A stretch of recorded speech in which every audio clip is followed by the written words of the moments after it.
Anyway, we must do the news. We're starting with the Institute of Advanced Motorists. You know the ones? Oh, yeah, them. Yeah. They're the ones who... they say that you mustn't cross your hands on the steering wheel. You've got to... So you drive. You've got to shuffle it like that. And never drive one-handed. They don't like that. Don't prefer that. Is anyone here in the Institute of Advanced Motorists? Like you're going to confess it. You were in the Institute, so you do this. Did you drive down here today like this? You're a passenger. Oh, you can knock yourself out then.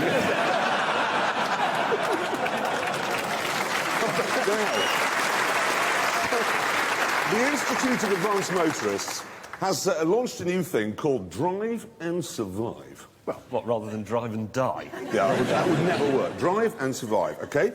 And the idea is, OK, what they've got is every week they're offering motoring tips, yes? This week it's parking.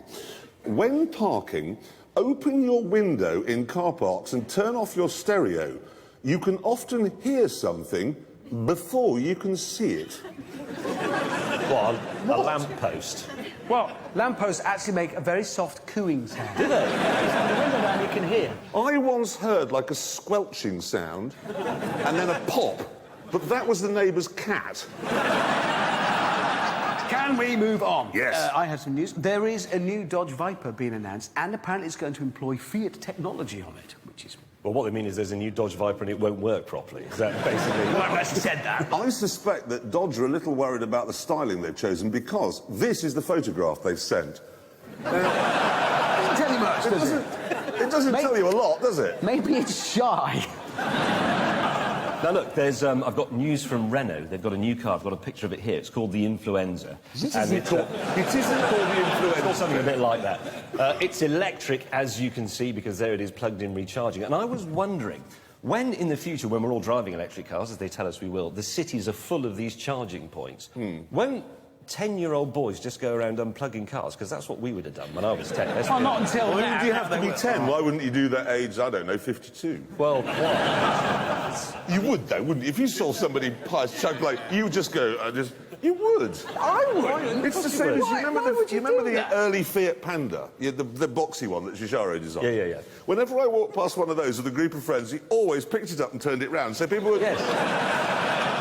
You could just kiss everything. I was going, no, how's that happen? In the same way that it's always great fun to lock someone else's bicycle up with your bicycle lock. You're just a yobbo! No, it's a great game. You must Sometimes just throw a brick through their window or set fire to their shop. How can you go to Alfred's, you buy a whole lot of really, really cheap bicycle locks. It's a combination one. Yeah, and then just go along the street locking people's bikes up. Why would you do that? Because it's funny! But you do. No, but it is because you do it, and then I did this with Robert Cook on York Station in 1978. If it was your bicycle, you know it was us.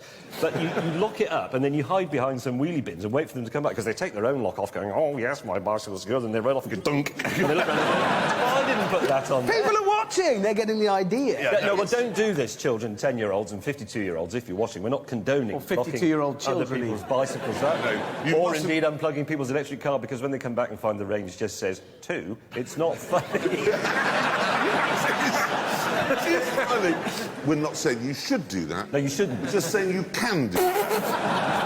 Now, last week we revealed that the police were claiming that driving under the influence of a cold remedy is the same as driving under the influence of cocaine. Now, I drove down here, because I've got a cold that I haven't mentioned, I drove down here this morning having taken some day nurse. Yeah. And I arrived without incident. Did it make you very boring and overly confident at parties? No, I'm always that. Oh, yeah. So I was that anyway.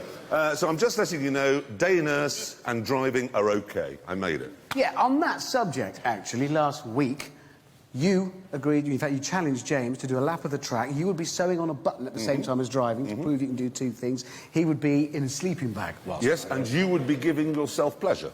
Yeah. Those were the rules. So are we going to have our race? We did promise. No, I forgot my sleeping bag, sir. Oh, mate, I've been practising all week. I promise we will do our sleeping bag sewing a button on and Hammond race before the end of the series.